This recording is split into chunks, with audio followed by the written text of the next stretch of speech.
मेरा प्रणाम स्वीकार करें प्रभु। बिना अनुमति के अमृत पाने का साहस भी कैसे किया तुमने? तुम इतनी शीघ्र भूल गए कि राहु के साथ क्या हुआ था?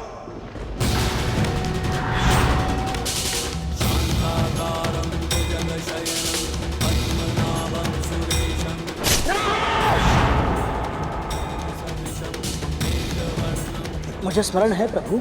तब यह भी स्मरण होगा कि मेरी आज्ञा के बिना अमृत पाने का अधिकार संपूर्ण सृष्टि में किसी को नहीं है।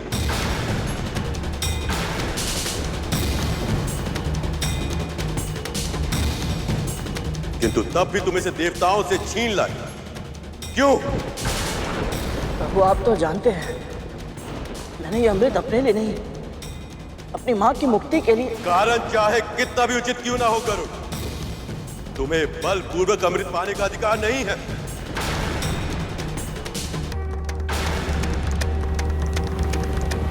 या तो तुम इसे इसी क्षण लौटा दो या परिणाम भोगने के लिए तैयार हो जाओ।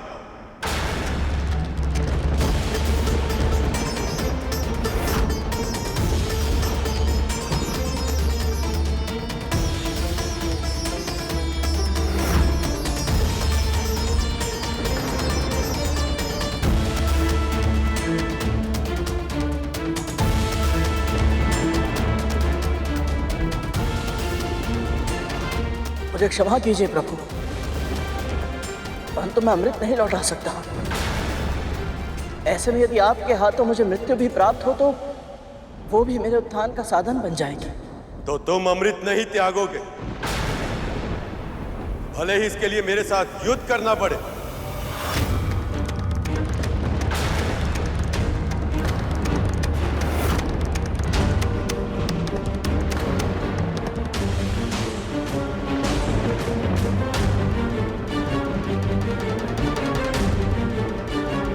प्रभु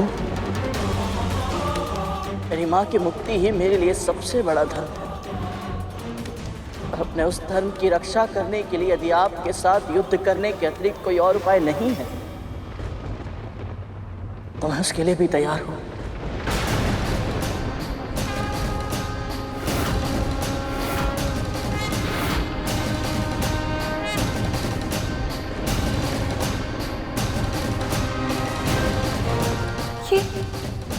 ये कैसा अनर्थ हो रहा है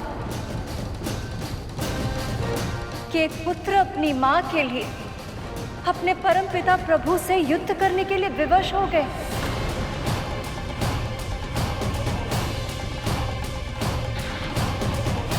और वो परमपिता उसे समझने और क्षमा करने के स्थान पर उसे दंड देने के लिए तत्पर हो गए।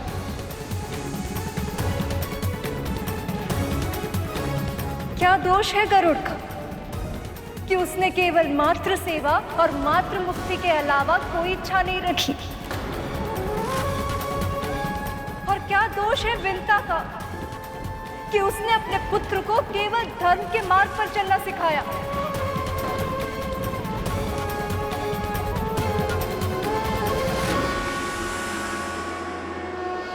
यदि भैया विष्णु से आज गरुड़ का कोई अहित हो गया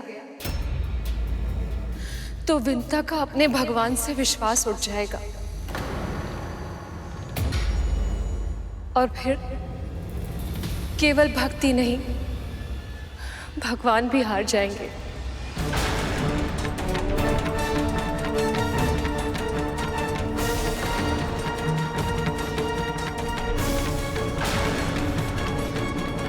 तुम्हें केवल अपनी मां का कष्ट दिखाई दे रहा है गरुड़। तुमने और तुम्हारी मां ने सच्चे हृदय से मेरी भक्ति की है, इसलिए मैं तुम्हें एक अवसर और देता हूं। अमृत को वापस कर दो और अपने प्राणों की रक्षा करके अपनी मां के पास लौट जाओ। यदि तुम्हें कुछ हो गया तो जिस मां के लिए तुम ये अमृत ले जाना चाहते हो वो जीवित तो रहेगी, और उसके भीतर की सभी इच्छाएं, महत्वाकांक्षाएं, प्रसन्नताएं सब तुम्हारे साथ ही मर जाएंगी।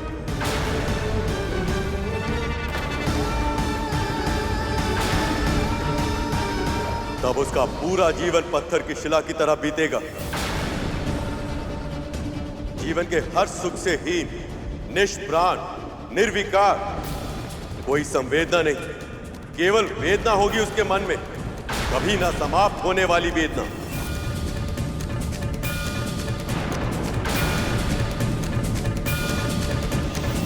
मैं जानता हूं प्रभु, परंतु मेरी मां जो आज तक दासी का जीवन जीती आई है वो भी मृत्यु से कम कष्टकारी नहीं है। उनके मन में अब भी केवल वेदना ही है प्रभु, कभी ना समाप्त होने वाली वेदना।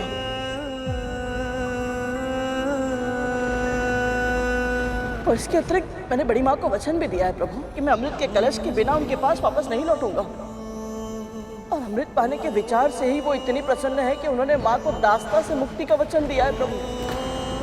ऐसे में यदि मैंने अपना वचन पूर्ण नहीं किया और उनके पास खाली हाथ लौट गया तो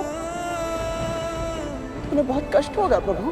तुम्हें केवल अपनी माओ का कष्ट दिखाई दे रहा है गरुड़, पर उन माओ का क्या, जिन्हें तब कष्ट होगा जब अमृत पीकर नाग उन्मुक्त होकर पूरे संसार में विष फैलाएंगे। क्या उन सब की पीड़ा का तुम्हारे लिए कोई अर्थ नहीं? तुमने स्वयं देखा है गरुड़, विष की एक बूंद भी कितना विनाश कर सकती है। यदि 1 सहस्त्र सर्प वैसे विष को हर स्थान में फैला देंगे तो संसार का नाश नहीं होगा? क्या असंख्य माओ के रुदन से संपूर्ण ब्रह्मांड गूंज नहीं उठेगा? क्या अपनी माओ के सुख के लिए असंख्य माओ को कष्ट देना उचित है? कष्ट देना उचित है? कष्ट देना उचित है?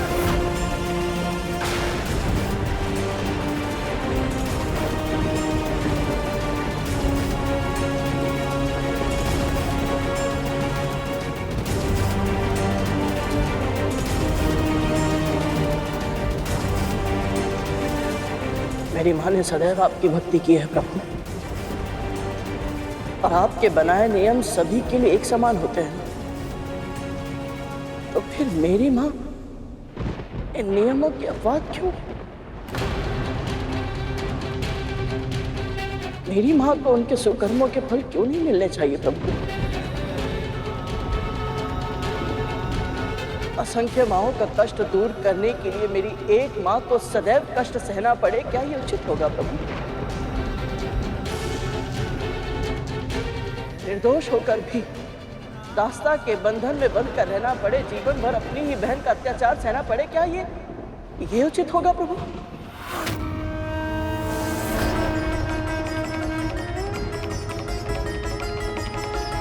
असंख्य माओं के जीवन में संतुलन स्थापित करने के लिए मेरी एक माँ का जीवन पूरी तरह से असंतुलित हो जाए, क्या ये न्याय होगा प्रभु?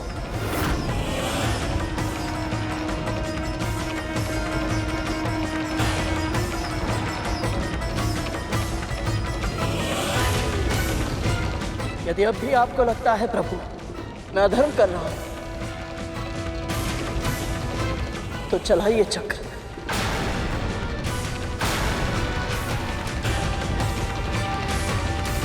मैं अपनी मातृ भक्ति की पूरी शक्ति के साथ सामना करने के लिए तैयार, सामना करने के लिए तैयार, सामना करने के लिए तैयार।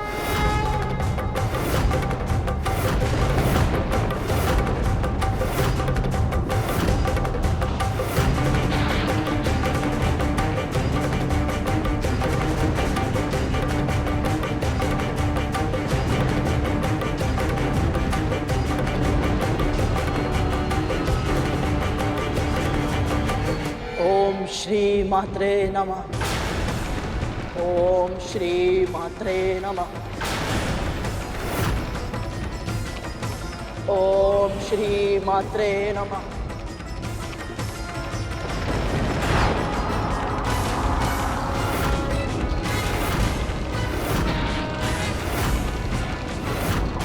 ओम श्री मात्रे नमः। ओम श्री मात्रे नमः। ओम श्री मात्रे नमः।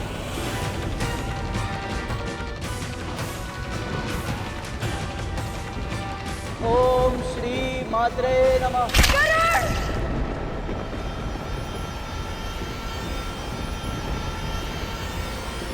इस अनर्थ दृश्य की कल्पना ही इतनी भयानक है। मुझे प्रभु को ये अनर्थ करने से रोकना ही होगा। ओम श्री मात्रे नमः। ओम श्री मात्रे नमः।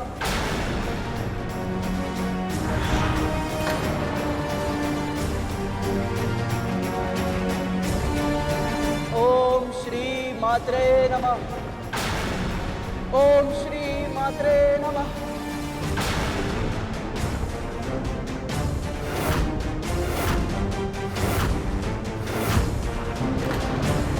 ओम श्री मात्रे नमः। रुक जाइए प्रभु, रुक जाइए प्रभु, रुक जाइए प्रभु।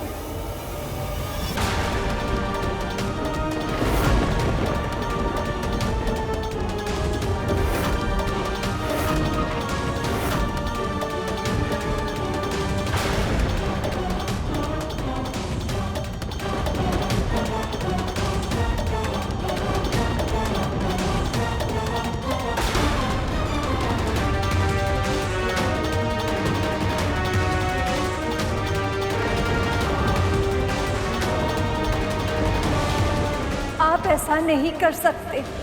देवी, आप हस्तक्षेप मत कीजिए। गरुड़ को सृष्टि का संतुलन नष्ट करने से रोकना होगा मुझे।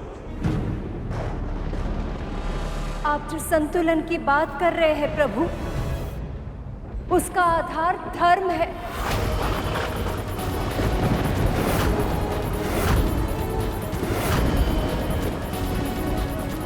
और धर्म का आधार विश्वास है। वो विश्वास जिसके स्तोत्र, विंता और गरुड़ जैसे आपके भक्त हैं। वो विश्वास जिसके साथ यदि सेवा की जाए तो प्रभु दत्तात्रेय जैसे कटुभाषी अवतार भी आशीर्वाद दे देते हैं।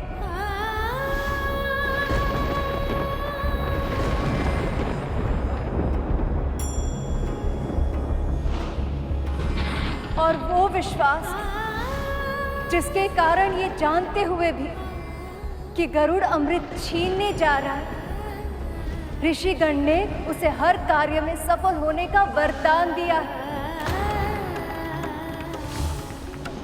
तू और तेरी माँ ने अब तक बहुत कष्ट सहे, किंतु अब जिस लक्ष्य की प्राप्ति के लिए तू इस यात्रा पर निकला है, तुझे वह अवश्य प्राप्त होगा। आप निश्चिंत रहे पक्षीराज, इस परीक्षा में आपके धर्म की रक्षा अवश्य होगी। प्रभु, आज यदि आपने गरुड़ को दंड दिया तो ऋषिगण की वाणी असत्य हो जाएगी। भक्तों का भगवान पर से विश्वास उठ जाएगा। भक्तों का भगवान पर से विश्वास उठ जाएगा। सखी लक्ष्मी तो गरुड़ की रक्षा के लिए भैया विष्णु के समक्ष भी खड़ी हो गई।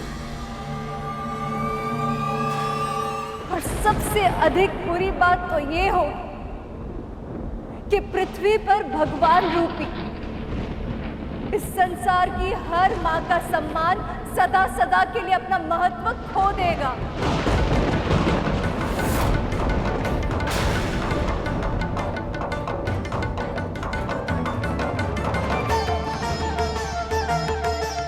कितना सौभाग्यशाली हूं मैं कि मेरी मां की मुक्ति के लिए स्वयं संसार की मां है।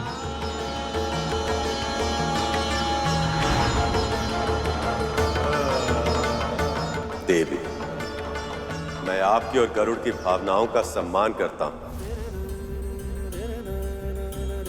पर मैं नागों को अमृत ले जाने की अनुमति नहीं दे सकता। अमृत जीवन का वरदान है, और यदि यही सृष्टि मृत्युदाता विष व्याप्त करने में सहायक बन जाए तो इससे बड़ा अनर्थ और क्या होगा।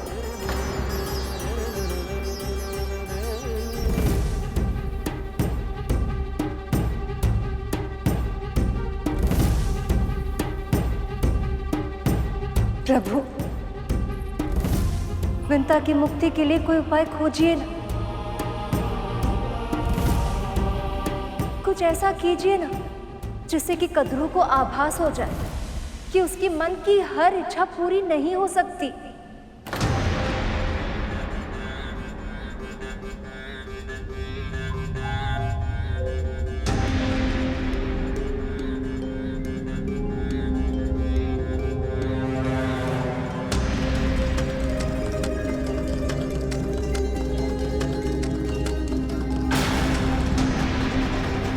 तो फिर एक ही उपाय है गरुड़।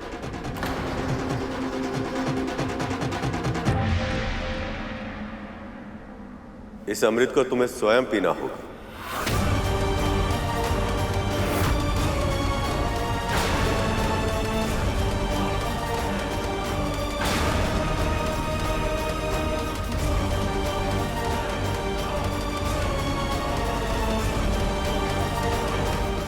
इस एक अवसर के अतिरिक्त तुमने सदैव धर्म का पालन किया,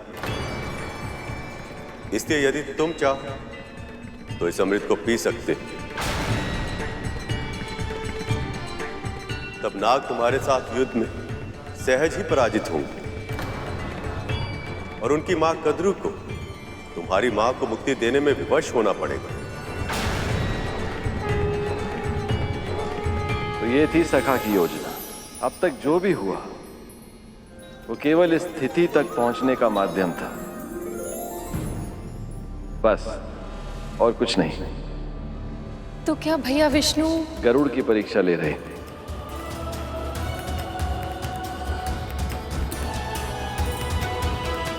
सोच क्या रहे हो गरुड़? यह अमृत ही तुम्हारी हर समस्या का समाधान है। पी लो इसे।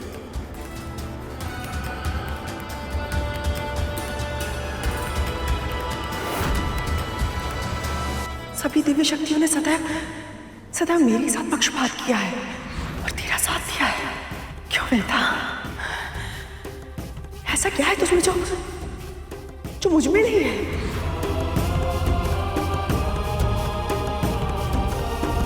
क्षमा कीजिए प्रभु, परंतु मैं अमृत ग्रहण नहीं कर सकता।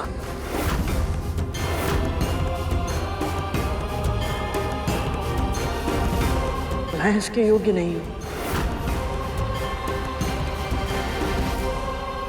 मैंने अमृत अपनी मां की मुक्ति के लिए लिया था, अपने लिए नहीं प्रभु। और सबसे अधिक महत्वपूर्ण तो यह है कि मैं अपनी मां को बल से मुक्ति नहीं दिला सकता। मैं जानता हूं अपनी मां को, वो तब तक मुक्ति स्वीकार नहीं करेंगी जब तक बड़ी मां स्वयं अपनी इच्छा से दास्ता का बंधन तोड़ दे।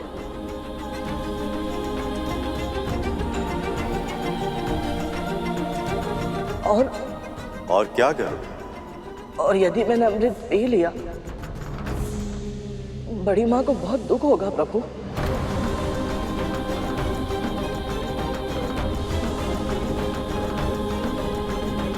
वैसे भी आज तक उन्हें यही लगता रहा है कि सभी ऋषि मुनियों, देवी देवताओं ने सदैव मेरा साथ देकर उनके पुत्रों के साथ पक्षपात किया है।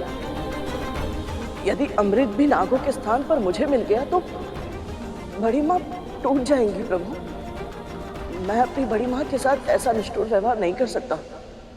क्षमा कीजिए प्रभु।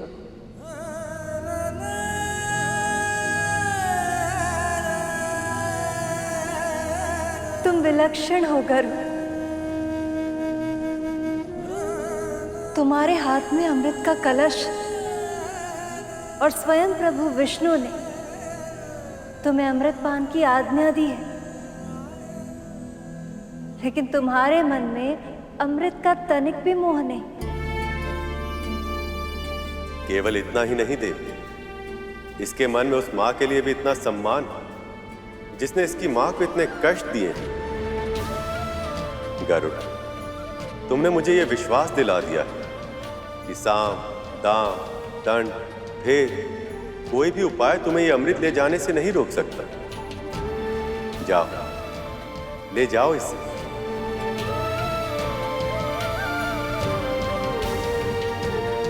आपका बहुत बहुत आभार प्रभु, बहुत बहुत आभार।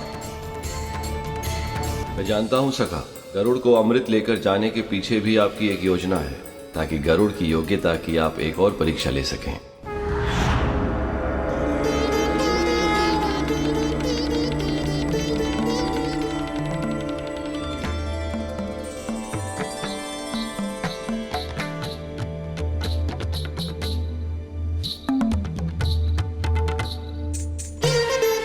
हमारा आशीर्वाद तुम्हारे साथ है गरुड़।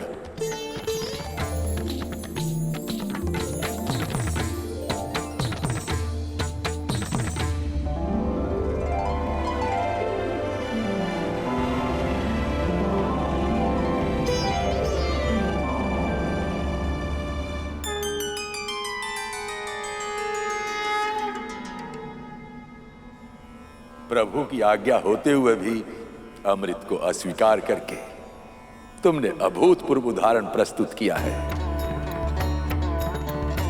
ये मैंने अपने शेष भैया और वासुकी भैया से सीखा है।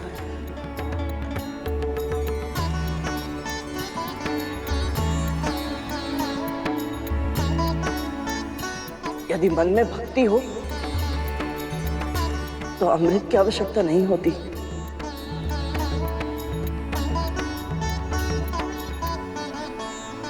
वैसे सखा, आज तो आपने हम सबको आशंकित कर दिया था।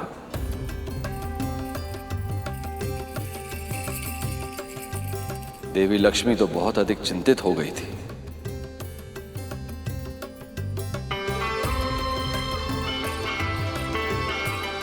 प्रभु, मां, अब मुझे जाने की अनुमति और आशीर्वाद प्रदान करें।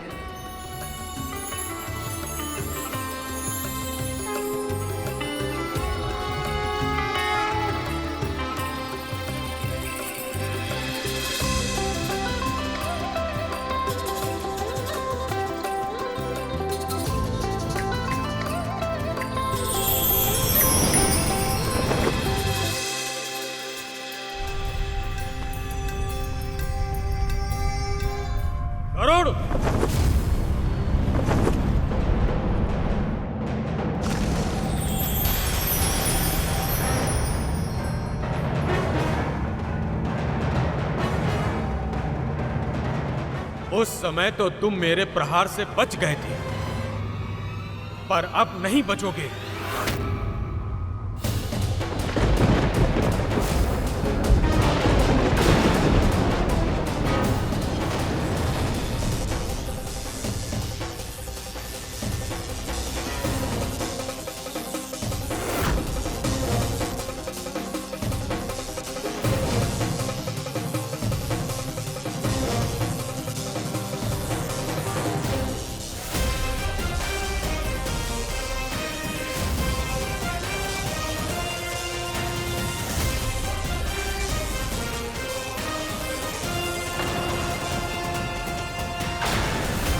देवराज, आपके इस महान अस्त्र का निर्माण महर्षि दधीचि की उन अस्थियों से हुआ है जो उन्होंने स्वेच्छा से देह त्याग कर आपको प्रदान की थी।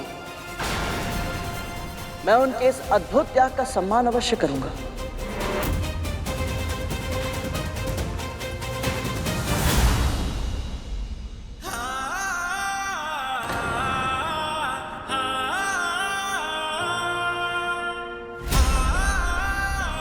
मेरा वज्र इसके पंख तक का कोई अहित नहीं कर पाया।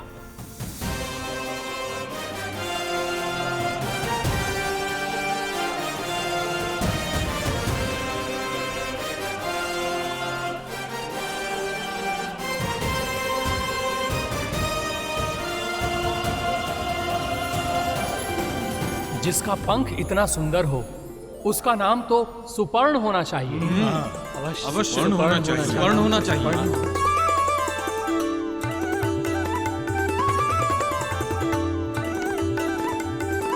मातृभक्त सुपर्ण की जय। मातृभक्त सुपर्ण की जय।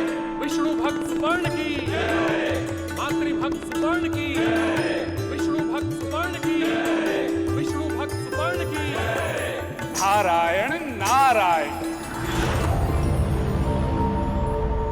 स्वर्ग में बिना आज्ञा प्रवेश किया इसने, सभी देवताओं के साथ युद्ध किया और अब अधिकार ना होते हुए भी अमृत चुराकर भाग रहा है ये, और सभी इसी का पक्ष ले रहे हैं। क्यों सभी गरुड़ का पक्ष ले रहे हैं? क्यों?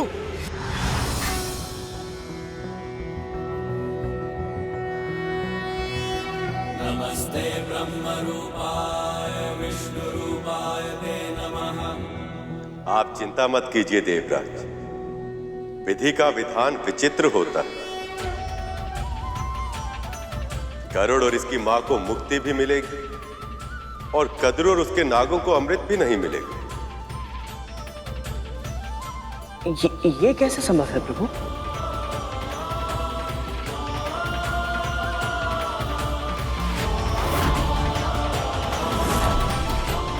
एक बार गरुड़ और देवी विंता को मुक्ति मिल जाए तो आपको क्या करना है देवराज, ये तो आप जानते ही।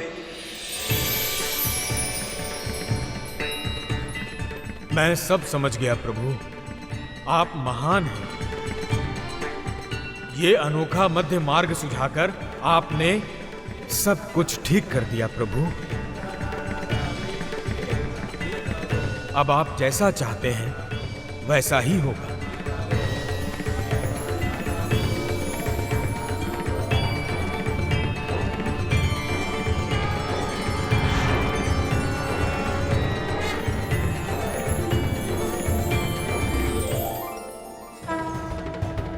प्रभु के इस योजना के पीछे एक बड़ा मंतव्य छिपा है।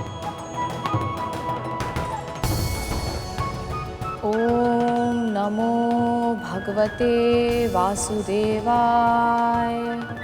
ओम नमो भगवते वासुदेवाय। विंता, आंखें खोलो।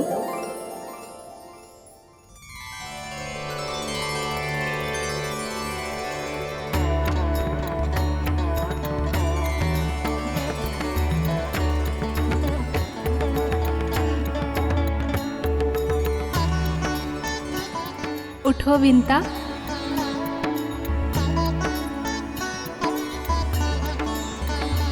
सरस्वती माँ, लक्ष्मी माँ, पार्वती माँ, देवी, आप सब यहाँ?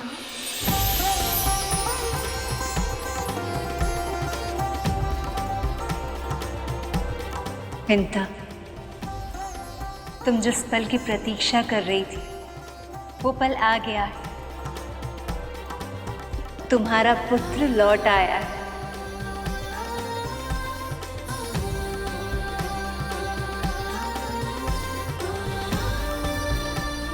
और देखो उसके हाथों में क्या है।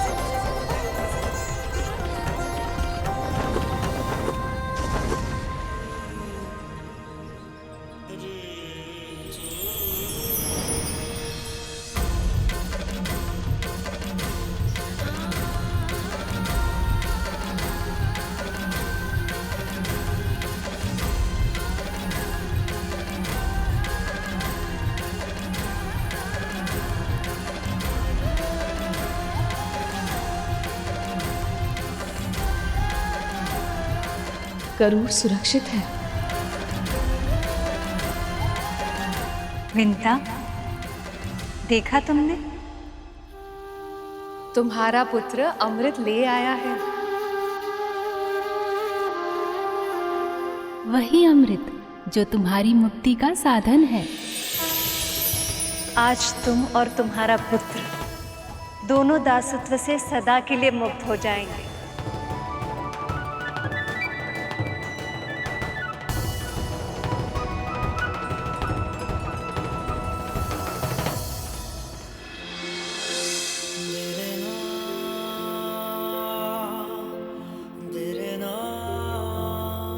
गरुड़ सच में अमृत ले आया। असंभव को संभव बना दिया मेरे पुत्र ने।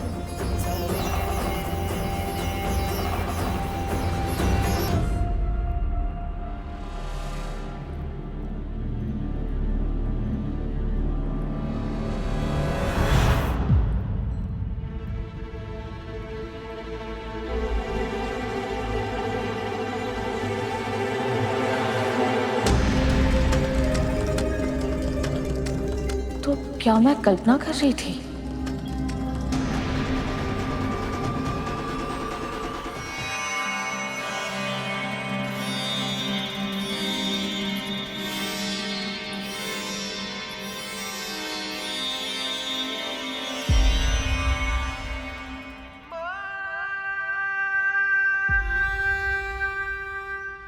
सागर सी तू अपार है माँ, ये जीवन तेरा उपकार है माँ। तेरे आंचल के कोने में मेरा संसार है माँ। गरुड़, माँ,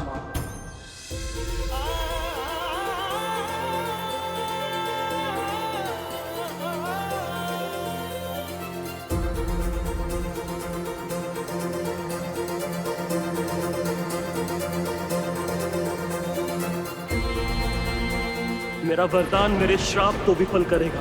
500 साल बाद जन्म लेने वाला आपका ये पुत्र आपको इस दास्ता से मुक्त करवाने के लिए आकाश पाताल एक कर देगा माँ।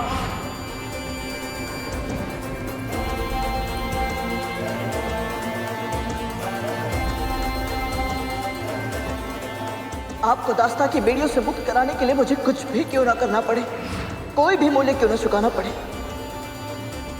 मैं आपको अवश्य मुक्त कराऊंगा।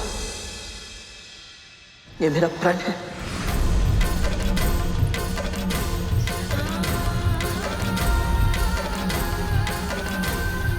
जिस पल तू मेरे नेत्रों के समक्ष बिता कर रखेगा, बस उसी पल तुझे और तेरी मां को भी दास्ता के बंधन से सदैव सदैव के लिए मुक्त कर दूंगी मैं। आप मेरी मां हैं और आप ही मेरा धन है। आपसे अधिक महत्वपूर्ण और कुछ नहीं। आपकी मुक्ति के लिए मैं अमृत तो क्या, पूरे संसार को बड़ी मां के चरणों में लाकर रखने के लिए तैयार है। तो भी प्रभु विष्णु तुझे अमृत नागों को सौंपने कभी नहीं देंगे। और ऐसे में यदि वही तेरे सामने आ गए तो आपके लिए मैं उनसे भी टकरा जाऊंगा। मेरे लिए मेरी मां की मुक्ति ही सबसे पहला धर्म है।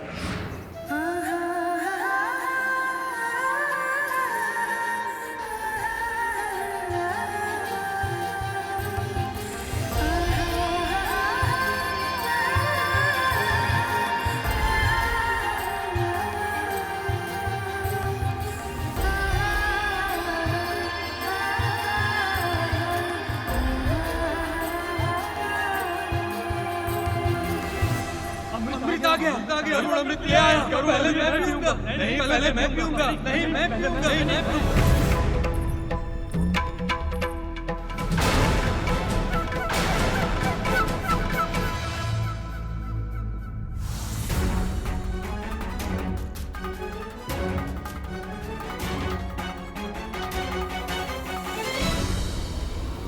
हे प्रभु, कहीं आपकी योजना विफल ना हो जाए।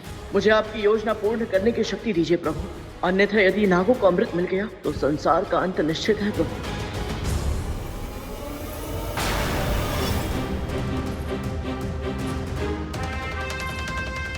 कालिया भैया ने तो बड़ी मां को भी पीछे छोड़ दिया। अमृत के सामने अपनी मां के सम्मान की भी चिंता नहीं है इन्हें।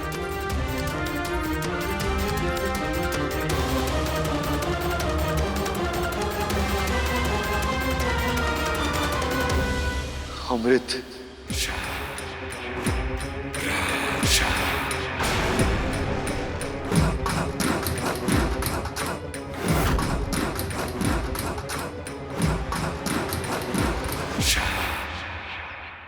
इनके मुंह से तो लाल टपक रही है और आंखों से लोभ। ये सब तो मेरी कल्पना से भी अधिक तुच्छ है।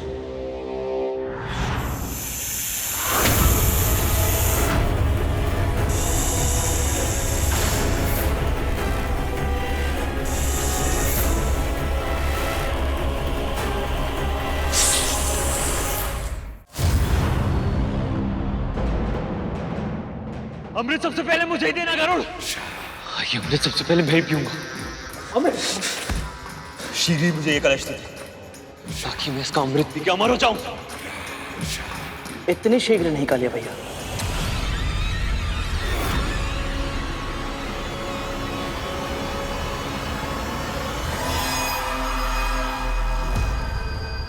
बड़ी माँ,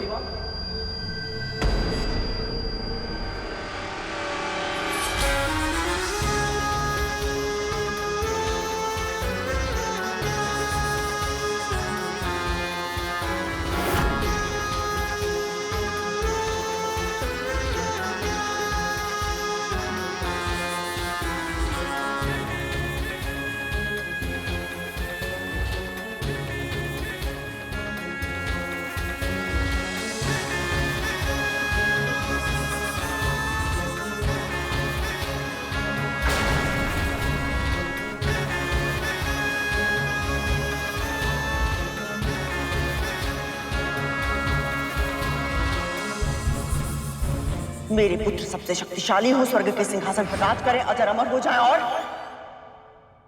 अमृत चाहिए मुझे।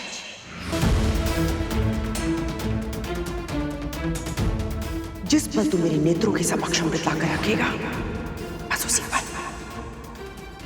पल तुझे और तेरी मां को अपनी दास्ता के बंधन से सदैव सदैव के लिए मुक्त कर दूंगी मैं।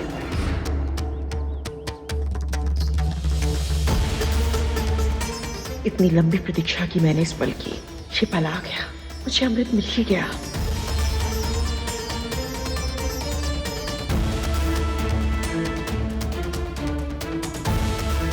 शर्त के अनुसार मैं अमृत ले आया बड़ी।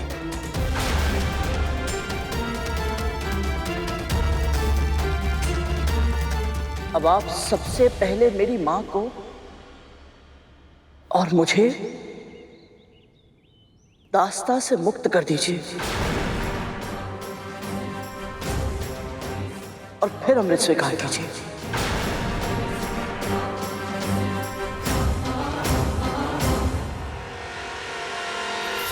मैं और मेरे पुत्र अमर तो हो जाएंगे, किंतु ये विंता मेरी दास्ता से और गरुड़ मेरे नियंत्रण से मुक्त हो जाएगा।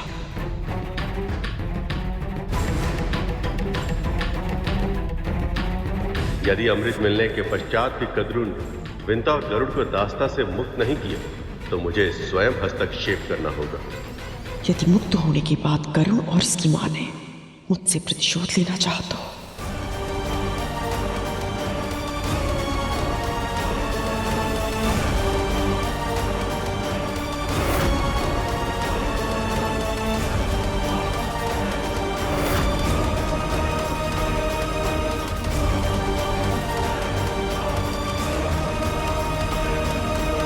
ये क्या हो गया है मां को?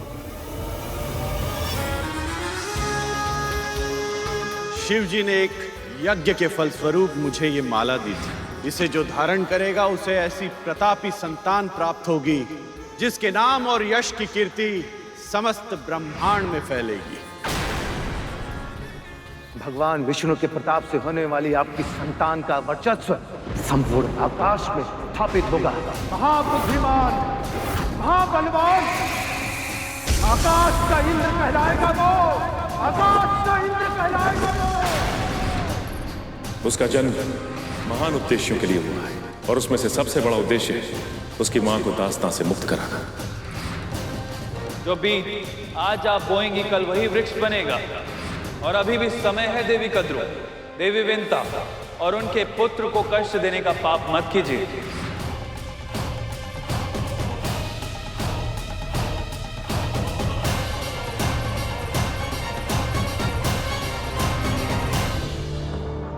अभी अमृत माँ के नेत्रों के सामने है, फिर माँ किस विचारों में लीन है?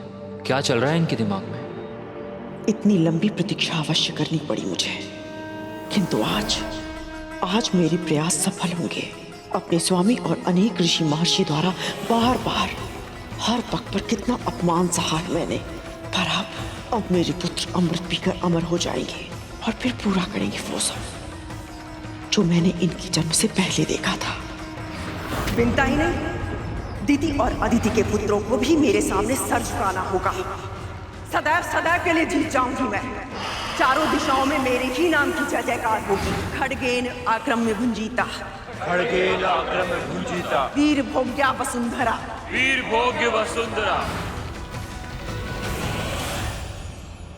माँ, क्या हो गया है आपको? आप कुछ कहती क्यों नहीं?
वो शर्त आप जीती थी माँ, फिर भी आपने उनकी दासी बनना स्वीकार क्यों किया?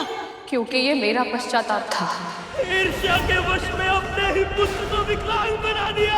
जिस प्रकार मैं अपनी विवशता का दास बन गया, उसी प्रकार आप भी अपनी बहन की दासी बनकर रहेगी।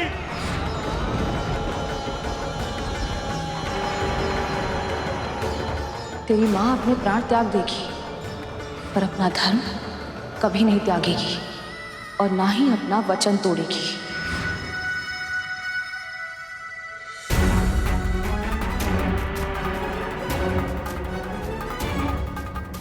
धन्य है इन मां पुत्र की कर्मनिष्ठा।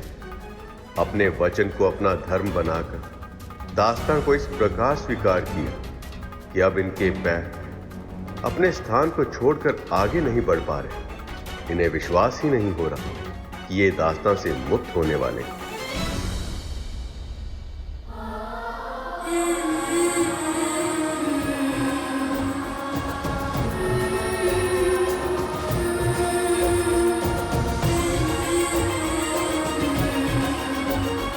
माँ को ये विश्वास ही नहीं हो रहा है कि ये दास्ता से मुक्त हो रही है।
मैं महर्षि कश्यप की पत्नी विंता जीवन भर के लिए अपनी बहन कद्रू की दास्ता स्वीकार करती हूँ।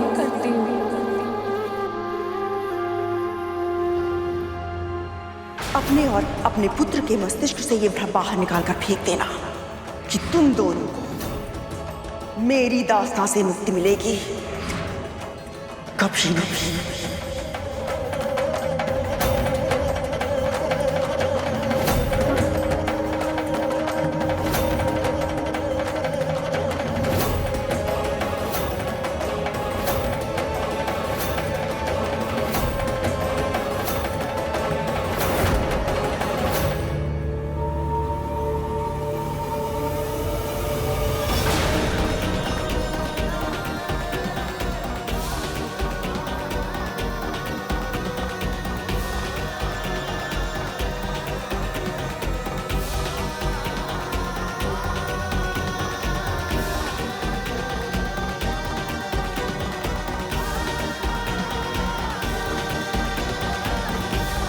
प्रभु विष्णु तुझे अमृत नागों को सौंपने कभी नहीं देंगे, और ऐसे में यदि वही तेरे सामने आ गए तो आपके लिए मैं उनसे भी टकरा जाऊंगा माँ।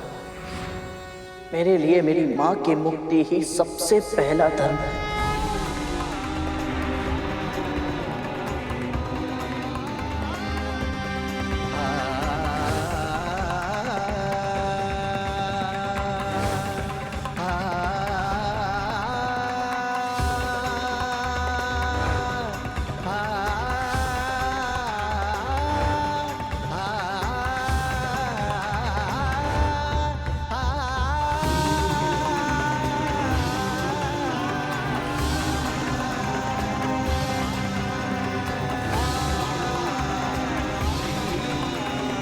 मैं कश्यप पत्नी कद्रू महेश ब्रह्मा विष्णु पंचतत्व जल वायु अग्नि आकाश और पृथ्वी को अन्य सभी देवी देवताओं को साक्षी मानकर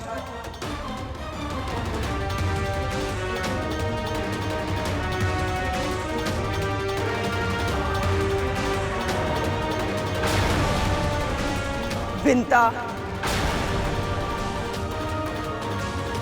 और उसके पुत्र गरुड़ को अपनी दासता के बंधन से मुक्त करती हूँ। अपनी दासता के बंधन से मुक्त करती हूँ। अपनी दासता के बंधन से मुक्त करती हूँ। अपनी दासता के बंधन से मुक्त करती हूँ। अपनी दासता के बंधन से मुक्त करती हूँ। अपनी दासता के बंधन से मुक्त करती हूँ।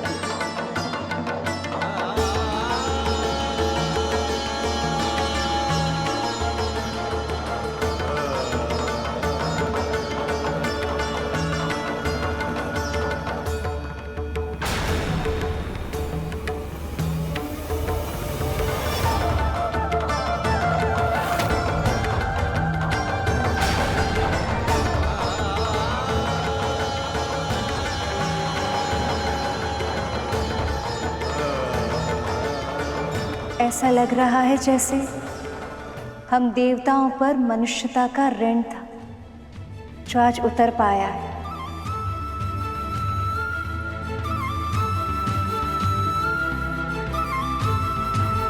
विनीता की बरसों की तपस्या आज पूरी हुई प्रभु।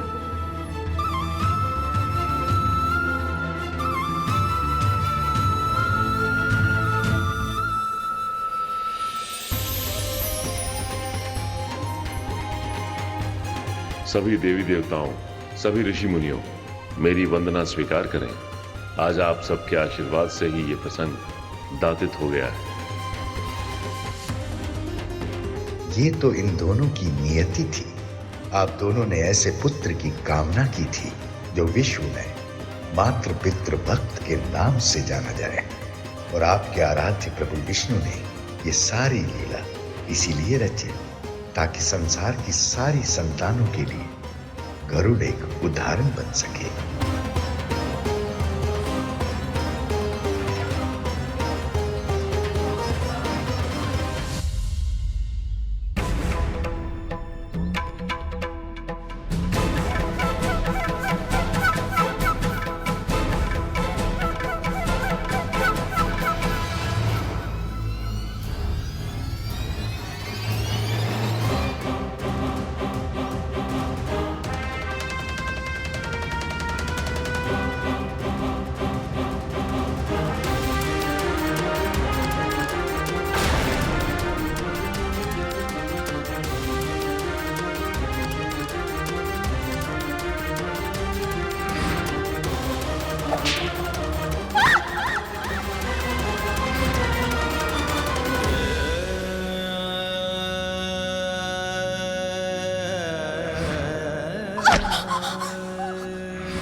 आज माँ को मुक्त करवा के गरुड़ ने मेरे श्राप से माँ को मुक्त कर दिया।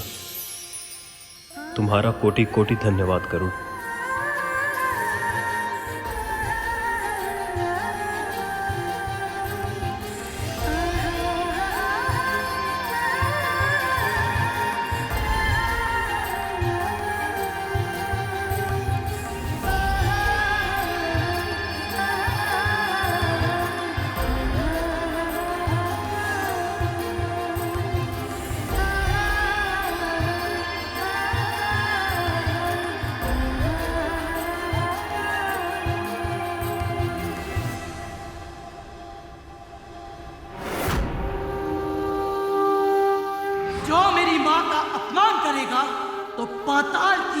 इन गहराइयां भी तुम सबको मुझसे बचा नहीं पाएगी। अब मेरे पुत्र अमर हो जाएंगे। अब हमें इस गरुड़ से या इन्हें मिले वरदानों से कोई भय नहीं होगा।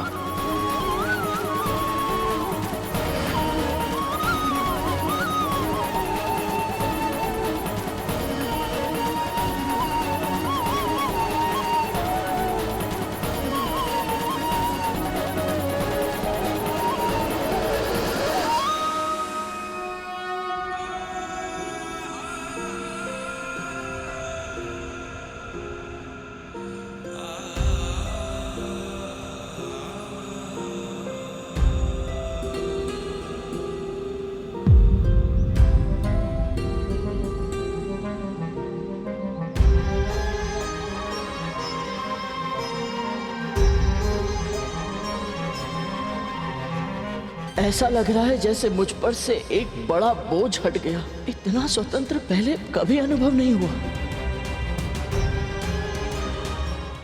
आपने अपना वचन पूरा किया।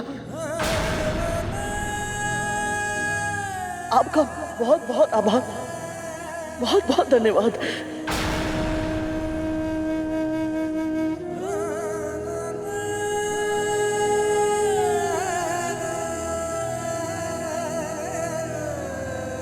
मिल गई मुक्ति, हो गया प्रसन्न। अब ला कलश मुझे दे, कलश मुझे दे गरुड़। अब वचन तुझे पूरा करना है गरुड़। ला अमृत दे हमें। अमृत हमें दे गरुड़, हमें दे गरुड़। नहीं नहीं हमें अमृत, अमृत दे दे हमें, दे अमृत। गरुड़ गरुड़ अमृत दे हमें, गरुड़ अमृत मुझे दे। मैं इसका पहले पान करूंगा, मैं पान करूंगा पहले इसका। नहीं नहीं मुझे दे, मैं पान करूंगा। गरुड़ अमृत इधर दे, गरुड़ अमृत मुझे दे। गरुड़ अब तो तू और तेरी मां मुक्त हो गए हैं ना। बस मेरी एकमात्र इच्छा पूरी कर दे, अमृत दे दे मुझे।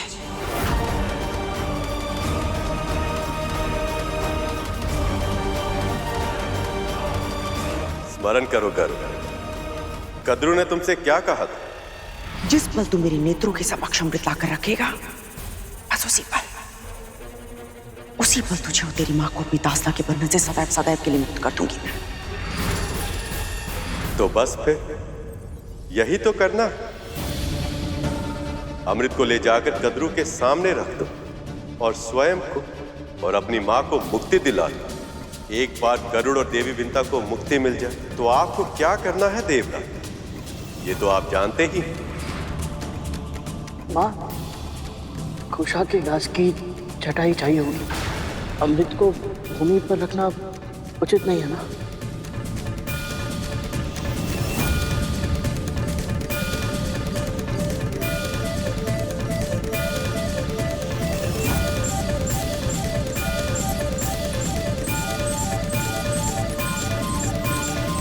एक बार तुम दोनों मुक्त हो जाओ, फिर अमृत को उन नागों के सामने रख देना। पर इससे पहले कि वो अमृत को छू भी पाए, तुम उन सभी को शौच शुद्धि के लिए भेज देना।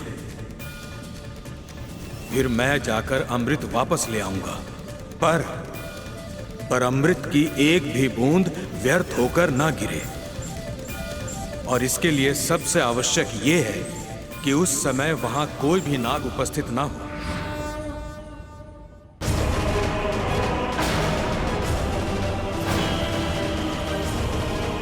आपने ये तो बता दिया इंद्रदेव कि क्या करना है, परंतु कैसे करना है ये नहीं बताया। बड़ी माँ और ये सभी नाग अमृत के लिए बहुत आतुर हैं। ऐसे में ये कभी मेरे सुझाव को नहीं मानेंगे। अब मैं क्या करूं? अब गरुड़ कोई भूल नहीं कर सकता, उसे कोई ना कोई उपाय निकालना ही होगा। यदि मेरी योजना विफल होगी और नागों को अमृत प्राप्त हो गया तो ये संसार अंत के मुंह में चला जाएगा।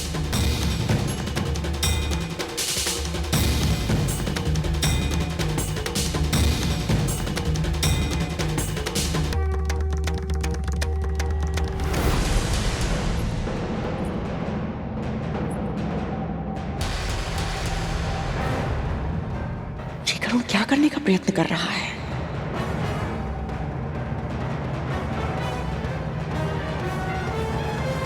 माँ, खुशा को भूमि पर रखना होगा।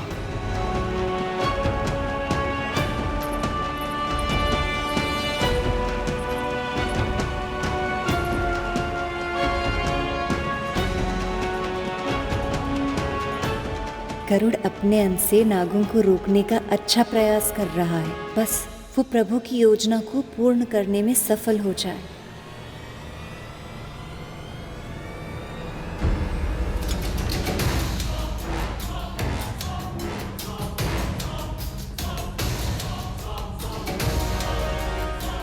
यदि इन सर्पों ने अमृत ग्रहण कर लिया तो अनर्थ हो जाएगा।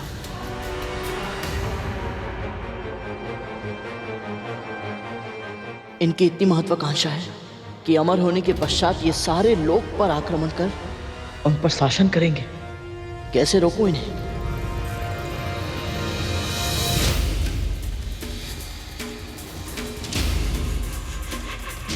आज मेरा स्वप्न पूरा होगा। मेरे पुत्र सदैव सदैव के लिए अमर हो जाएंगे।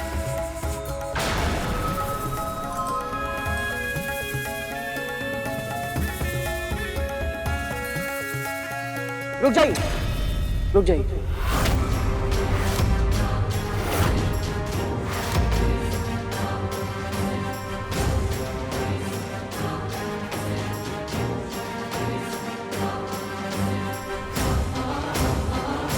अमृत ग्रहण करने से पहले आप सभी को तन से शुद्ध होना होगा, अर्थात आप सभी को स्नान करने की आवश्यकता है।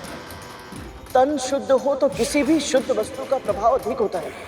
किंतु स्नान ना करने से अमृत का प्रभाव समाप्त तो नहीं हो जाएगा ना गरुड़? तो फिर विलंब क्यों करेंगे? अस्वच्छ तन से छुओगे तो अमृत का प्रभाव समाप्त नहीं होगा, परंतु पाप अवश्य मिलेगा, है ना मां?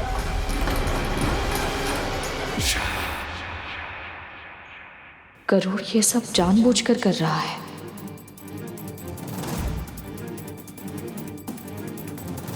जब भगवान का प्रसाद बिना स्नान किए छुआ नहीं जाता, तो अमृत तो विश्व का सबसे बड़ा प्रसाद है। शुद्ध तन के साथ ग्रहण किया जाए तो सात्विकता बढ़ती है, और सात्विकता से प्रसाद का प्रभाव।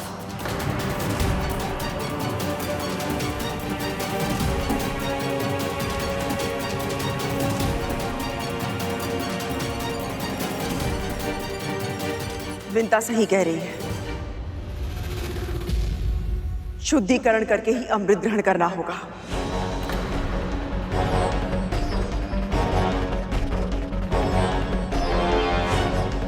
जाओ, स्नान करके आओ।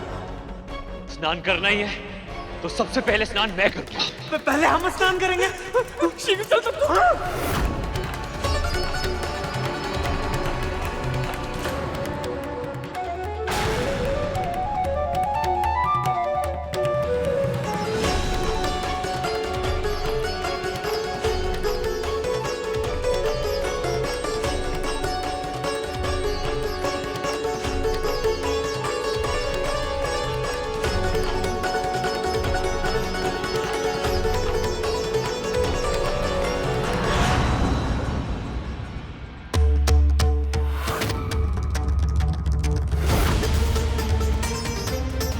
देवराज माँ,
अमृत कहाँ गया?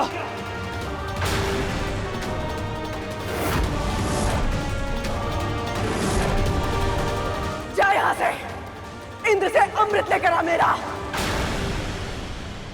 क्षमा कीजिए बड़ी माँ, परंतु आपकी आज्ञा का पालन मैं नहीं कर सकता।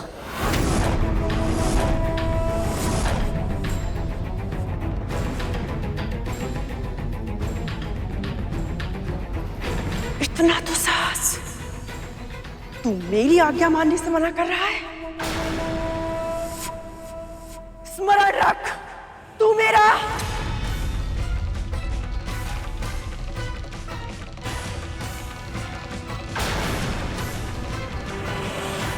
इसने हमारे साथ छल किया है मां। तू आज मैं ऐसे दंड दे के रहूंगा।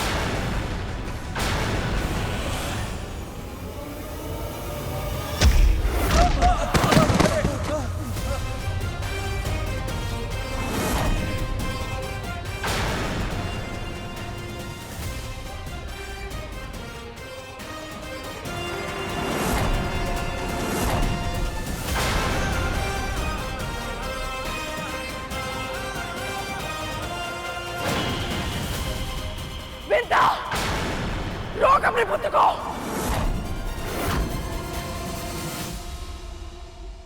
नहीं दीदी, आज इसके हाथों को अपने आदेश की बेड़ियों से नहीं जकड़ूंगी मैं, क्योंकि आज ये युद्ध धर्म के लिए कर रहा है।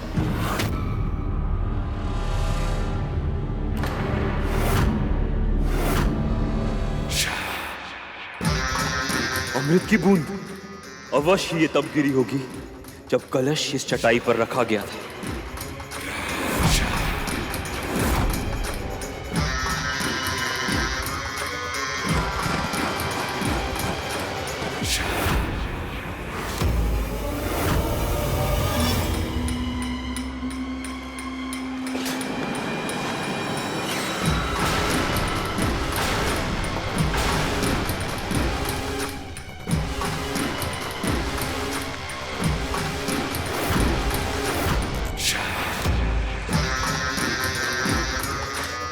इस धरती के सबसे विशाले प्राणी मेरे महाबलशाली पुत्र गरुड़ से युद्ध करने के स्थान पर धूल चाट रहे हैं।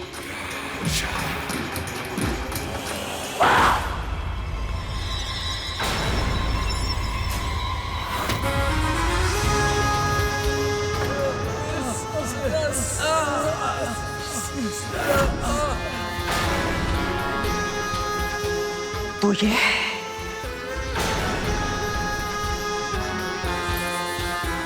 तुम दोनों के छल की वास्तविकता, तेरा सत्य। इतने समय तक तुम मुझसे स्वांग रचती रही कि जब तक मैं तुझे अपनी इच्छा से मुक्त नहीं करूंगी तब तक तू मेरी दासी बनी रहेगी। किंतु आज अपने पुत्र के माध्यम से तूने मेरे साथ छल किया।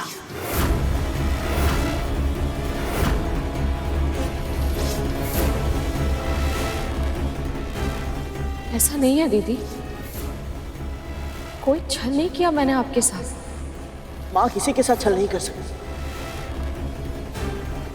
इन्हें इसके बारे में कुछ नहीं पता था। अर्थात तुझे पहले से सब कुछ पता था।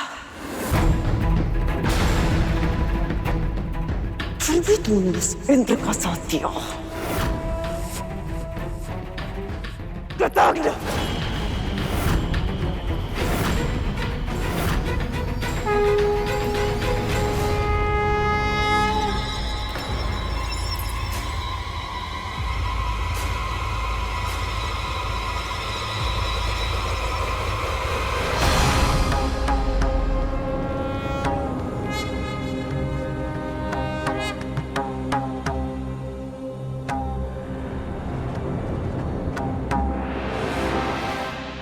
मेरे भक्तों को पीड़ा पहुंचाने का विचार भी तुम्हारे मन में कैसे आया कद्रू?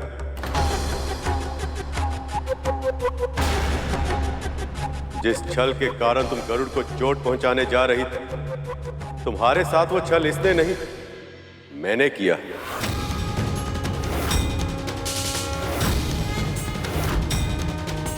जैसे तुमने मेरी भक्त देवी विंता के साथ छल करके उन्हें अपनी दासी बनाया था, वैसे ही मैंने भी लीला करके इन्हें मुक्त करवाया। सोचा कि जब तुम अपनी नीति का प्रयोग अपने ऊपर होता हुआ देखोगे तो ये समझ पाओगे कि तुमने इन दोनों के साथ कितना अनुचित व्यवहार किया था।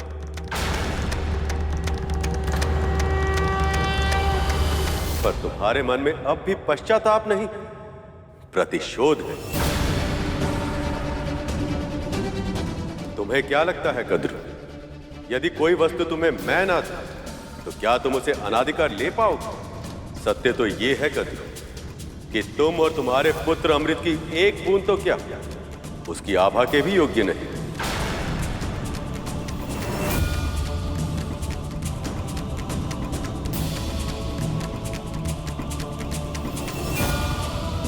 तभी तो जिस पवित्र कुशा घास पर अमृत को रखा गया था, उस पर पड़ी अमृत की आभा को चाटने के प्रयास में तुम्हारे पुत्रों की जीभ जल गई। इन विषैले नागों के लिए अमृत भी विष बन गया।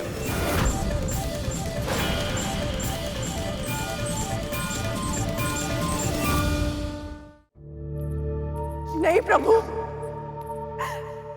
मेरे पापों का दंड मेरे पुत्रों को मत दीजिए, इनकी पीड़ा को समाप्त कर दीजिए। ये तो तुम्हारे पुत्र भी जानते हैं कद्रू कि ये अमृत पाने के योग्य नहीं, पर इनके भीतर का लोभ इतना अधिक बढ़ गया कि इन्होंने सत्य से मुंह मोड़ लिया। इनके व्यक्तित्व का निर्माण तुम्हारे आधार पर हुआ है कद्रू, और तुम्हारी तो विशेषता ही है मन में कुछ रखना और जीभ से कुछ और कहना।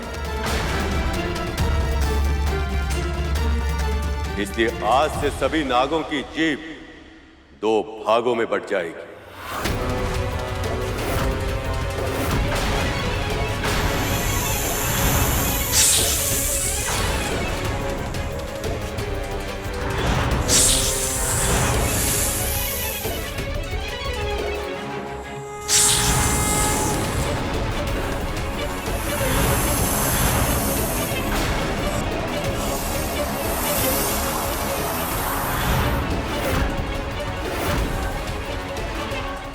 शेष,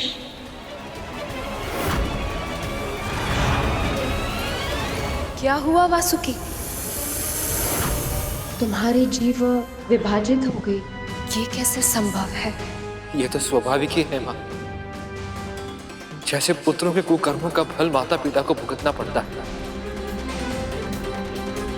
अपनी माँ के कुकर्मों का फल तो मुझे मिलना ही था, यही हमारी नियति है और मुझे ये स्वीकार करना ही होगा माँ। नहीं प्रभु, इतना बड़ा दंड मत दीजिए, दया कीजिए प्रभु, दया कीजिए। जो मेरे भक्तों पर बार बार अत्याचार करते हैं, मैं उन पर दया नहीं कर सकता। अपने हृदय को साक्षी मानकर सत्य कहो कद्रू, यदि तुम्हारे पुत्रों को अमृत मिल गया तो क्या ये संसार में विनाश का कारण नहीं बन जाएंगे?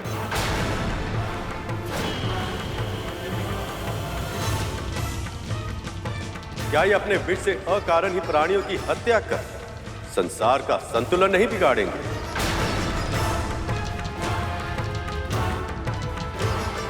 बोलो कद्रू, क्या तुम्हें सच में यह लगता कि जो पुत्र अपने हित को अपनी मां के हित और सम्मान से अधिक महत्व देते हैं, वो अमृत पाने के योग्य?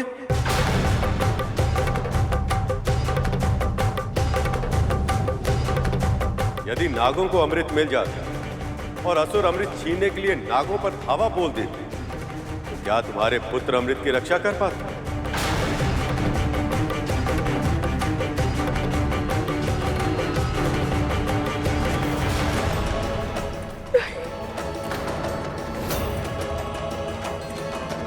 दीदी सत्य स्वीकार कर रही है।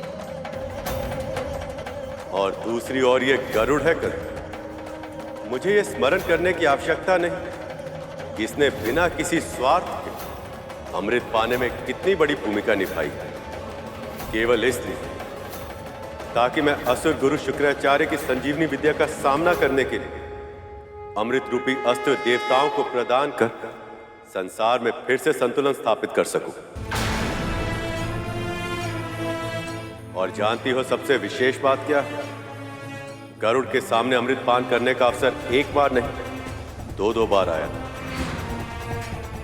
पर इसने लोभ से अमृत की ओर देखा तक नहीं। एक बार भी इसके मन में अमृत पीने का विचार तक नहीं आया। यहां तक कि मैंने इसे अमृत पीने की अनुमति भी दे दी, किंतु तब भी इसने मना कर दिया। इस अमृत को तुम्हें स्वयं पीना हो। परंतु मैं अमृत ग्रहण नहीं कर सकता, और यदि मैंने अमृत पी लिया, बड़ी माँ को बहुत दुख होगा प्रभु।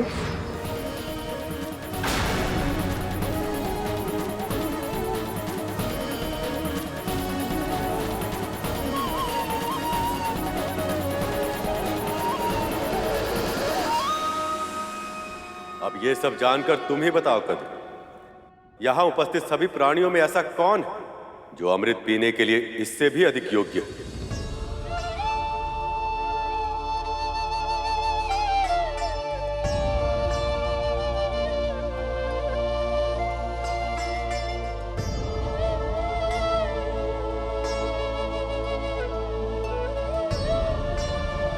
तुमने आज तक जो भी किया है कद्रू, उसके लिए तुम दंड की पात्र हो।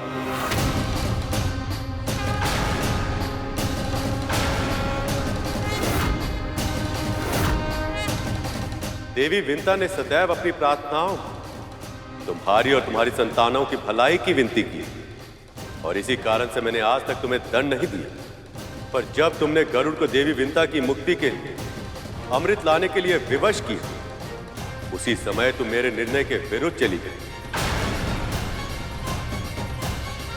अमृत पाने के लिए तुमने जो पाप किया है कद्रू, उससे तुम्हारे पापों का कलश भर चुका है। और अब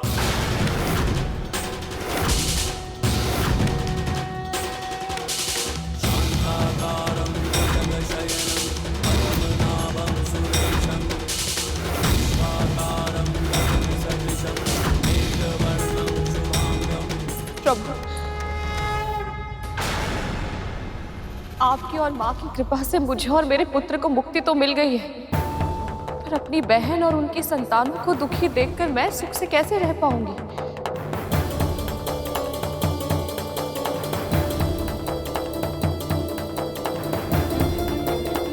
प्रभु, भूल तो किसी से भी हो सकती है, परंतु कोई भी भूल पश्चाताप से बड़ी नहीं होती।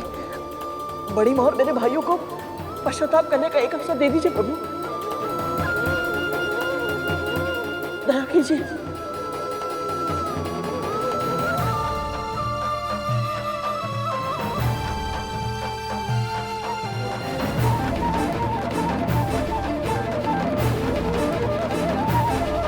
न क्रोध, न प्रतिशोध, न बहिष्कार, न तिरस्कार। अद्भुत है ये दोनों माँ पुत्र। जब तक धरती पर धर्म के ऐसे संदेशवाहक, अच्छाई के ऐसे ध्वजधारी विद्यमान है, बुराई की कभी जीत नहीं हो सकती। आज गरुड़ और विंता केवल कद्रू की दास्ता से नहीं, आक्रोश और द्वेष से भी मुक्त हो गए। तुम दोनों का हृदय गंगा की तरह निर्मल, भक्ति अतुलनीय और विश्वास अटल है। इसलिए मैं तुम दोनों की प्रार्थना स्वीकार करता हूं।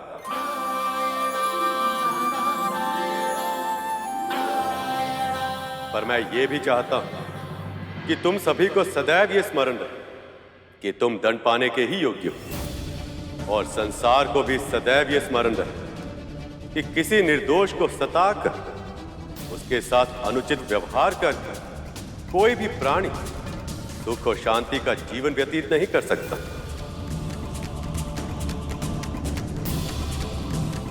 आज नहीं तो कल अपने कर्मों का परिणाम भोगना ही पड़ता है। इसलिए आज गरुड़ जैसे मांसाहारी पक्षियों के लिए नाग भी स्वाभाविक आहार होगा।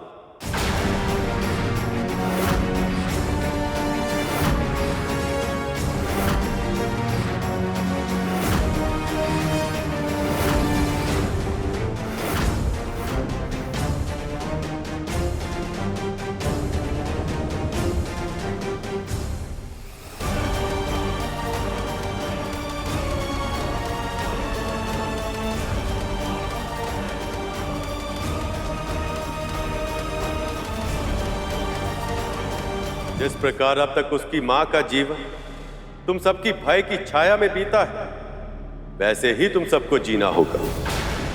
जैसे ये आज तक तुम्हारी दया पर निर्भर रहे, वैसे ही अब तुम सभी को इनकी दया पर निर्भर रहना होगा।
देवी, आप ये सब? ये तो मैं आपका आभार व्यक्त कर रही हूँ प्रभु।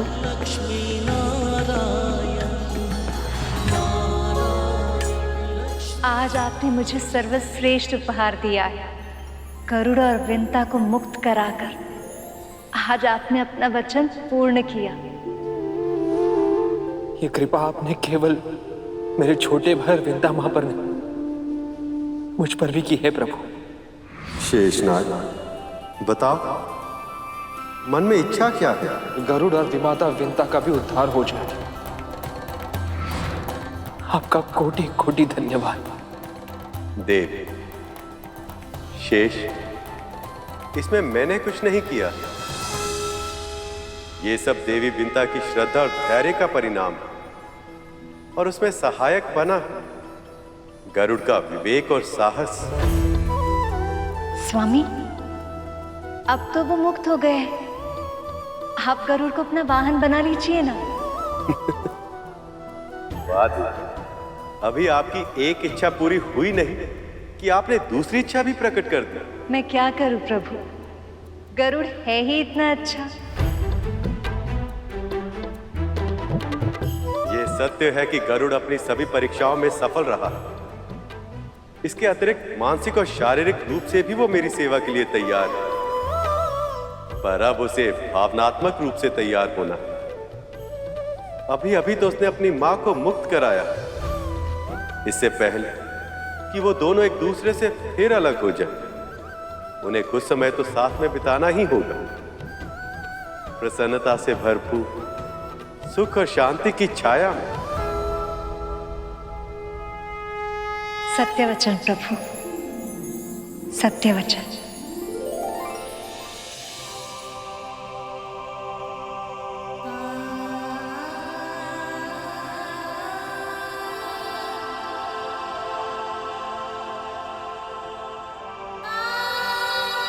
इस कुटिया के कण कण में कितनी स्मृतियां घुली हुई है ना मां, और उन सब में सबसे सुखद स्मृति है भगवान दत्तात्रेय की। दासत्व का जो दंश तुझे दिन प्रतिदिन दसता है, अब तुझे उस दासत्व से मुक्ति मिल जाएगी। उन्होंने यहाँ आना स्वीकार किया। कितने दिन इसी कुटिया में बिताए उन्होंने, और यही हमें वरदान भी दिया। और उनका वरदान फलीभूत हो गया। अब हम स्वतंत्र हैं मां।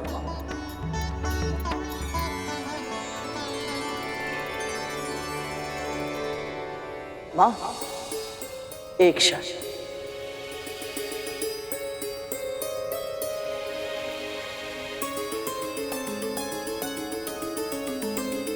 माता लक्ष्मी की ओर से ये उपहार आपके लिए मां।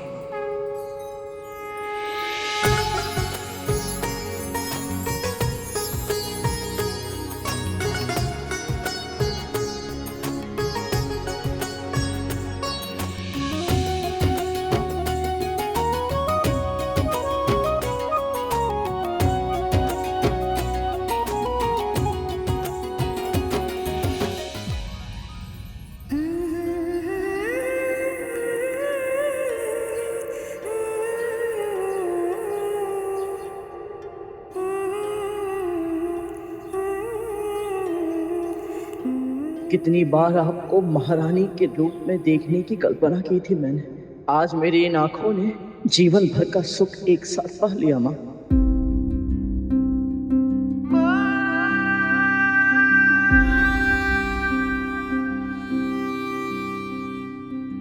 सागर सी तू अपार है माँ, ये जीवन तेरा उपकार है माँ। तेरे आंचल के कोने में मेरा संसार है माँ,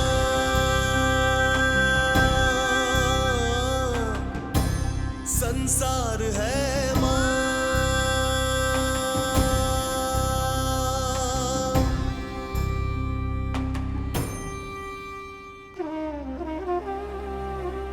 पुचकार तेरी शीतल जल सी, तेरी थपकी है मीठे फल सी। मुझे घाव कभी लग जाए तो उपचार है माँ, उपचार है माँ। तेरे आंचल के कोने में मेरा संसार है माँ,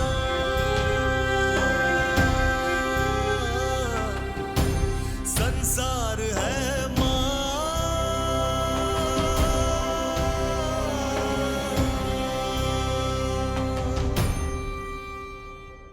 अब समय आ गया है अपने उस घर लौटने का जिस पर तुम दोनों का अधिकार है।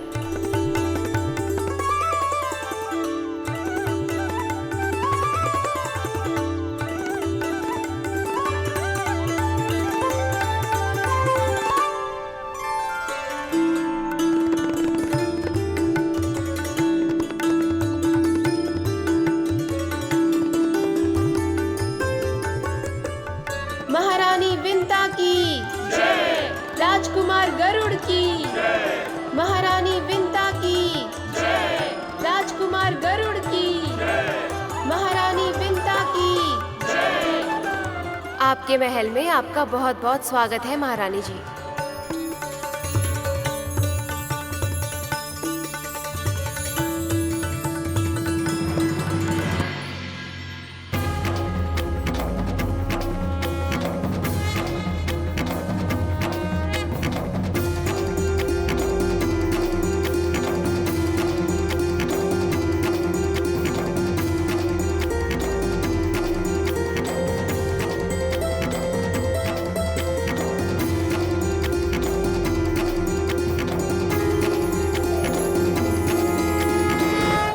जो भी परिवार अपने बहू का गृह प्रवेश इन सब संस्कारों के साथ करेगा, मैं स्वयं उस स्त्री के भीतर स्थिर निवास करके उसे गृह लक्ष्मी बनाऊं।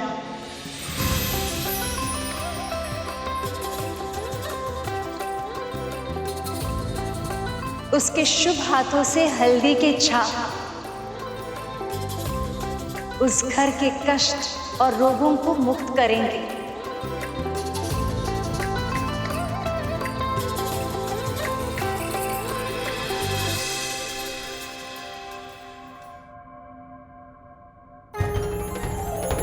अक्षत बिखेरने से उस घर में संपन्नता और प्रसन्नता बिखरेगी।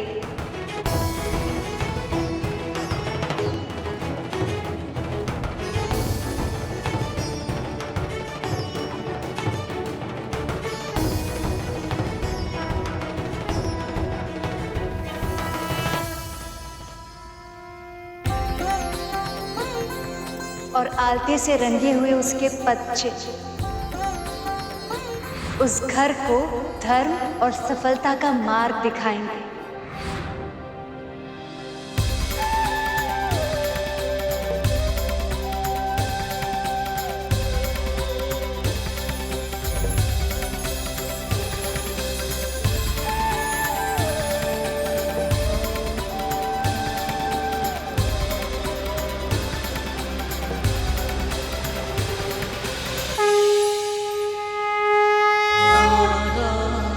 लक्ष्मी नारायण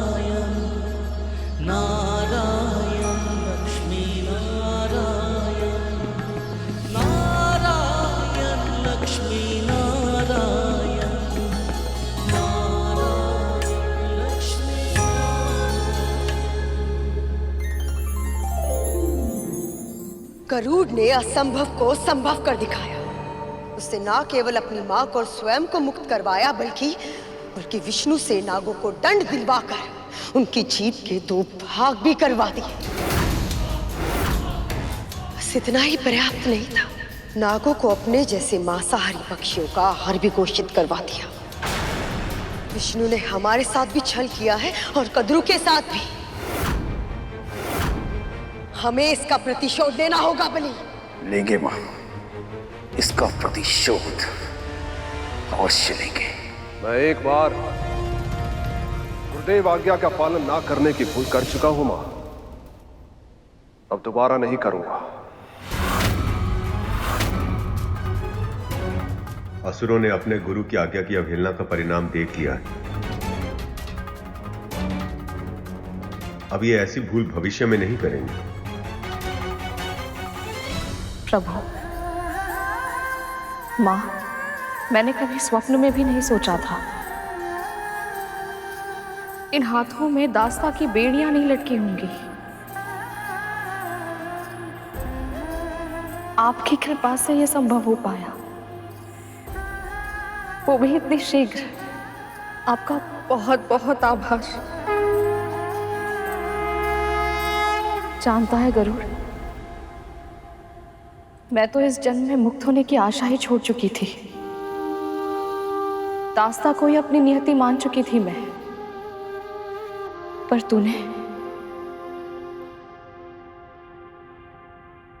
मेरी बेड़ियां तोड़ने का संकल्प लिया और उसे पूरा भी कर दिखाया। आपने मेरे और अरुण भैया के लिए कितनी पीड़ा भोगी है माँ, कितना कुछ सहा है।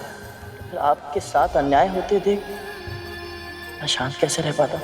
तेरी अशांति से मुझे भय लगता था गरुड़, इसलिए तो मैं तुझे रोका करती थी। पर कहीं ना कहीं मैं जानती थी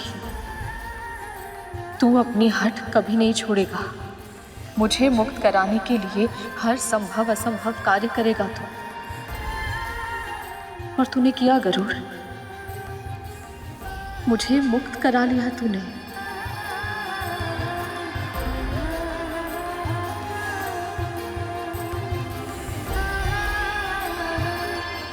मैंने कुछ नहीं किया है।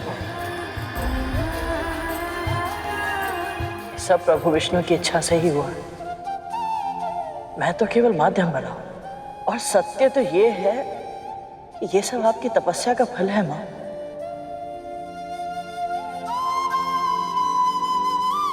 और श्री नारायण का आशीर्वाद।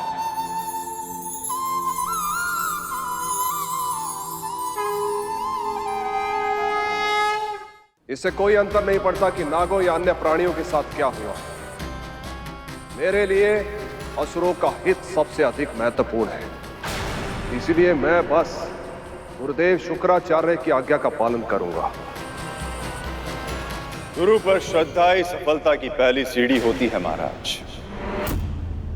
यदि आप मेरे सुझावों का पालन ऐसी ही श्रद्धा और दृढ़ता से करते रहे तो आपको न केवल अमृत प्राप्त होगा, इसके अतिरिक्त और भी बहुत कुछ प्राप्त होगा आपको।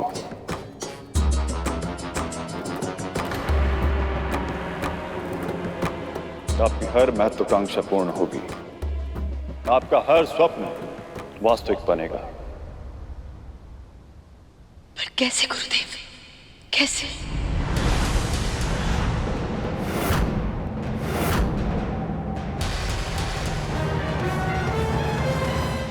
इस प्रसन्नता के अवसर पर भी तुझे स्मरण है कि जो हुआ है वो मेरे प्रभु की इच्छा और कृपा से ही हुआ है। मुझे तुझ पर और तेरी विनम्रता पर गर्व है गरुड़।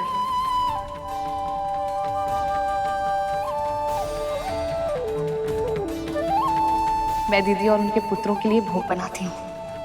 मैं भी आपकी सहायता करता हूँ। क्षमा कीजिएगा, आप महारानी हैं और आप राजकुमार। ये हमारा कार्य है, कृपया हमें सेवा का अवसर दें। परंतु माँ, कुछ ना करना तो बहुत ही कठिन कार्य है। जीवन की इस नई व्यवस्था से तालमेल बैठाने में समय लगेगा गरुड़।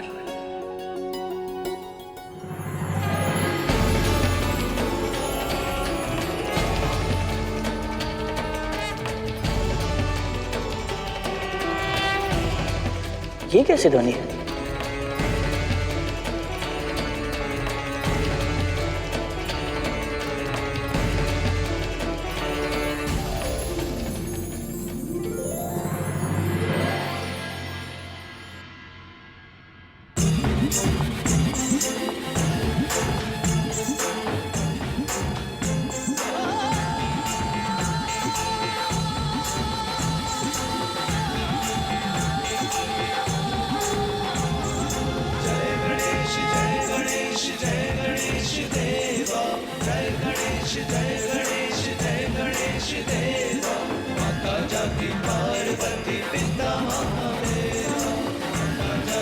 ये क्या हो रहा है माँ? अब गणेश चतुर्थी आरंभ हो गई है गरुड़। ये सब भगवान गणेश को अपने घर लेकर जा रहे हैं। इस अवसर पर इनकी स्थापना अपने घर में ही करके इनकी कथा सुननी चाहिए और पूरे मन से इनकी पूजा करनी चाहिए। माँ, अभी अभी हमें दास्ता से मुक्ति मिली है, हमारे सभी विघ्नों का नाश हुआ है, तो क्यों ना हम भी विघ्न विनाशक गणेश की पूजा करें?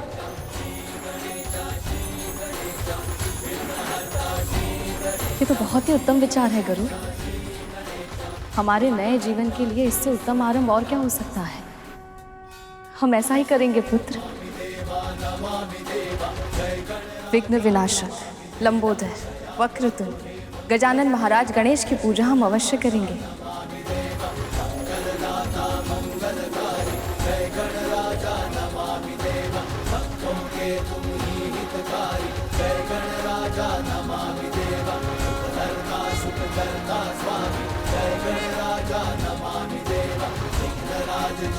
मात्र गणेश जी की स्थापना के विचार से ही मन इतना प्रफुल्लित हो उठा, तो उनके आगमन पर क्या होगा?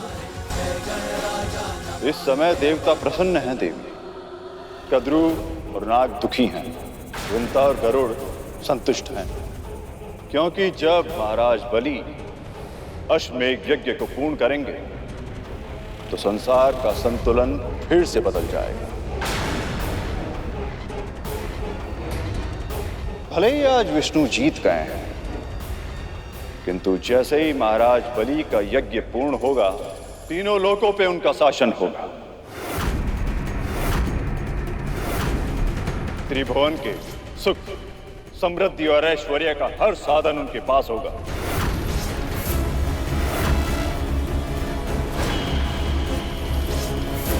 यहां तक कि अमृत भी।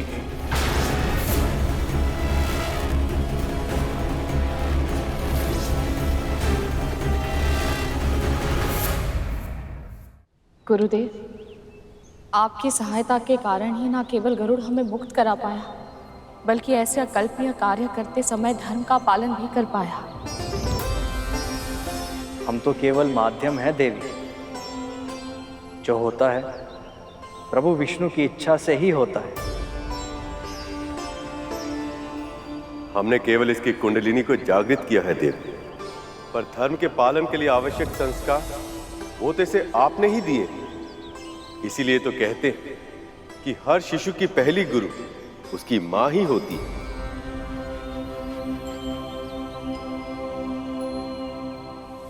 माँ, इतने दिनों बाद ही सही आपको ये श्रेय, ये सम्मान मिलते देख मैं कितना प्रसन्न हूं, बता नहीं सकता। गुरुदेव, आपके मार्गदर्शक के लिए बहुत बहुत धन्यवाद।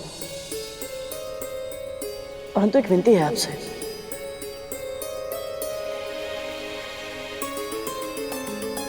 कैसी विनती करूं? हमारे मन में गणेश चतुर्थी का उत्सव मनाने की बहुत इच्छा है, और हम सोच रहे हैं कि यदि आप दोनों इस पूजा के लिए पुरोहित कर्म करना स्वीकार कर लें तो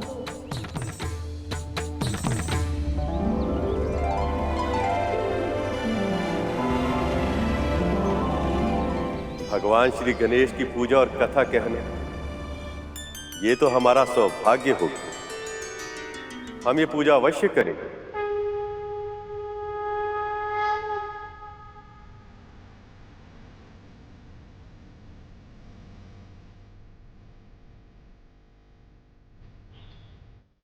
पक्षीराज गरुड़ के साहस भरे कारनामे देखने के लिए चैनल को सब्सक्राइब करें और साथ ही बेल आइकॉन दबाना न भूलें।